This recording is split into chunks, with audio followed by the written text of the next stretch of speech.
Adam Shelley in the white with black trim. Stephen Clocky T. Hooper in the blue. 3 5-minute rounds if they need them in the Cage Warriors lightweight division.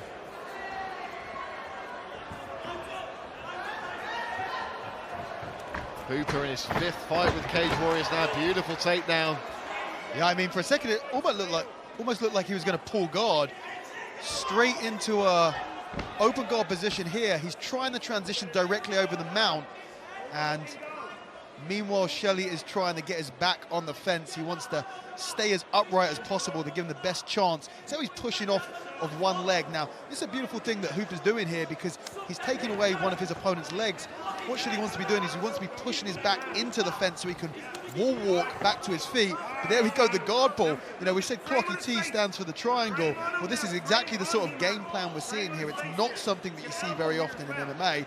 People are they're so worried about being punched in the head off of their back, but some people who have so much confidence in their ground game that they will happily go to the ground, pull guard, so they can set up submissions such as triangles or arm bars off of their back. We don't see it very often, but it does seem like that is the strategy from Steve Hooper right here. I mean, he's not in a great position. He's in half guard right now. It's not where he wants to be. He's not going to be able to set up, more importantly, he's not going to have any option to set up a triangle from this lockdown half guard position. So you can see what he's doing with the legs here. This is called the lockdown. This is the position that takes away your opponent's mobility with that leg. So Adam Shelley on top with his right leg, he can't move at all. He can't pass the guard from here. Right now he can, but when he's locked down, he can't do anything with it. The problem with this is it stops the person underneath. So Steve Hooper, who's initiated this position, can't do anything either. The only way you can really utilize this lockdown position is if you're in a deep half guard position, which he's not able to get to from here. And you heard Mike Goddard there asking for a little bit more action, and you know, maybe Shelley just content to hang out here and get that stand up. That's his wheelhouse. Something has to happen. Let's work. Yeah, well, I think, it's an interesting one, because Hooper wants this fight on the ground. He wants to be in his guard. Now we're starting to see this deep half guard position. So you see how he's reaching on that left leg of Shelley there. But he wants to get himself completely underneath. But he's going to take a lot of shots in the process. I mean, he really is. He's switching to a leg lock here. He's going to try and set up a knee bar, but he needs extension in this leg, and up against the fence here, this is so difficult to do. So, you know, so far, Shelley just doing a fantastic job of punishing Hooper for trying to take this fight to the ground, and indeed going onto his back to try and attack from there. Oh, big elbows here from Shelley. We saw a few of those earlier on. Oh, cracking those off the skull of Hooper. And the corner saying elbows only. Trying to slice open the forehead of Hooper. I mean, a lot of punishment being dealt here. Mike Goddard having a good look, and when you're looking at the body, you know, you talk about intelligent defense off of the back.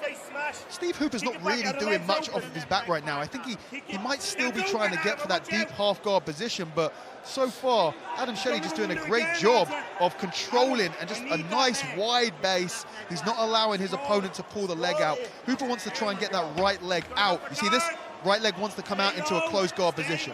He's almost got it out. His foot's just on the inside. We can barely see it from this angle. Now he's in closed guard. This is where he wanted to be, and immediately you see the corner of Steve Hooper clapping, because he knows this is his position. So he wants to go for a triangle from here. What are we going to be looking for? We're going to be looking for control of the wrist. He wants his opponent to be nice and deep on the inside. He wants to control the hand. He wants to push the arm out of the equation and then throw the legs up. But of course, when you've got triangle in your nickname, essentially, Adam Shelley knows exactly what he's going to be trying to do, and he's going to be very, very aware of it.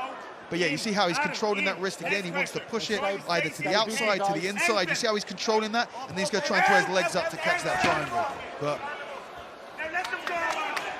Shelley immediately backing off to create space, looking for some room, but Hooper immediately sucking his man back down. I mean, there was so much work in that first ground exchange by Steve Hooper trying to get to the close guard position.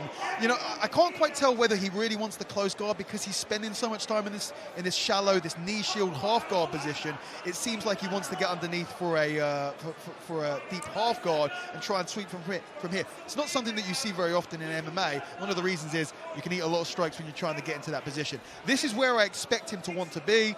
and but he put so much work into it and ate so much damage getting to this close guard position, and then Adam Shelley was able to escape from it pretty quickly afterwards. So far, the strategy of pulling guard, one of the reasons why you don't see it very often is because it can work against you if the opponent knows what he's doing, if he has a good base, good submission reactions, and you know, that's what we saw from Adam Shelley, you know, looking really dominant on top. And some nice slicing elbows from Shelley there, doing the damage in that first round. Second round underway, Shelley using that traditional martial arts background, but the kick is caught. Yeah, and very nicely transitioned into that single leg and then into this body lock position here. Again, immediately Shelley gets his back to the fence here. He's going to try and push himself up and use this to try and get back to his feet.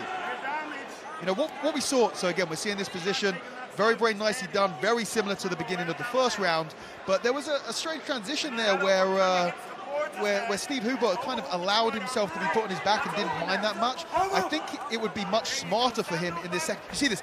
This is almost identical to what happened in the first round. The thing is, Steve Hooper did not have very much success with this in the first round. He ate a lot of damage, and he wasn't really able to get much going with this triangle. So we see again, you see the control of the wrist? Okay, Shelley needs to be careful here. I mean, he's definitely aware of the position, but when you've got someone who's so tricky with this, look at the wrist control.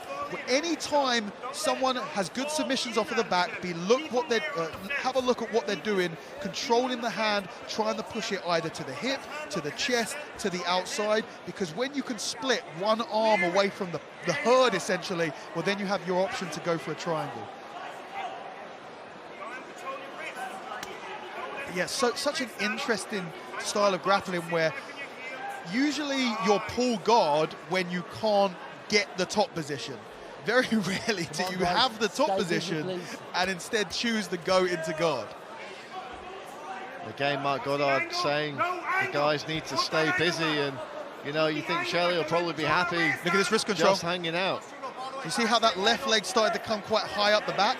When you get to a high guard position, so when see how low the legs are here? If Hooper was to try to throw his legs up for a triangle, think how far away his hips would be from the back of his opponent's neck. However, when your opponent's much lower down or where you're starting in a higher guard position, you're able to make a much smaller movement to lock off that triangle. So Shelley doing everything right here to defend against this, but you know, when you've got someone who's really dangerous off the back, you never know when that submission, that triangle can come out of nowhere. So again, high guard position here. He's trying to control the arm. When you're cutting the angle using the fence, very often you see people try and switch to the arm bar from there. You saw Mark Goddard there just remove Stephen Hooper's. Working, guys, stay busy. Stephen Hooper's toes from the cage. No control in the head, Adam Shelley. No control in the head.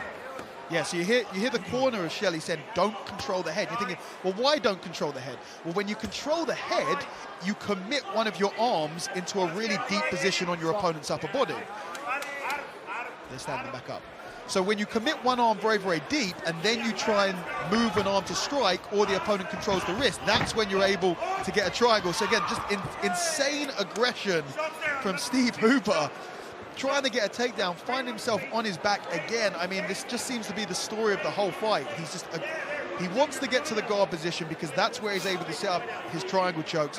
But Shelley's just doing such a perfect job so far because we haven't even seen a triangle attempt. So it's not that triangle attempts have been made and he's been able to escape. It's that Shelley's been able to keep his posture so good. I mean, we have a leg lock attempt here.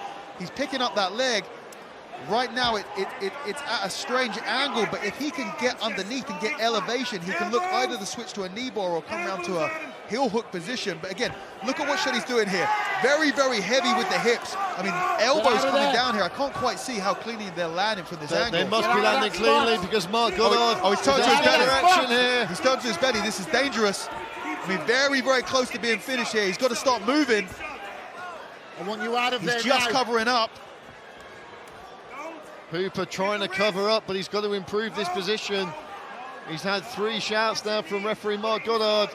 He's probably not going to get many more chances. I mean, he must be absolutely knackered at this point. The energy output from Hooper this entire fight has been so high. It's over! Adam Shelley stops Stephen Hooper in the second round, and it's 2-0 for the Shelley brothers. I mean, Phenomenal finish by Adam Shelley in our feature prelim there. Did everything right to defend the tried and trusted. Ladies and gentlemen, the end comes officially 4 minutes, 21 seconds of round number 2. Referee Mark Goddard puts a halt to this fight. Your winner by TKO, Adam Shelley!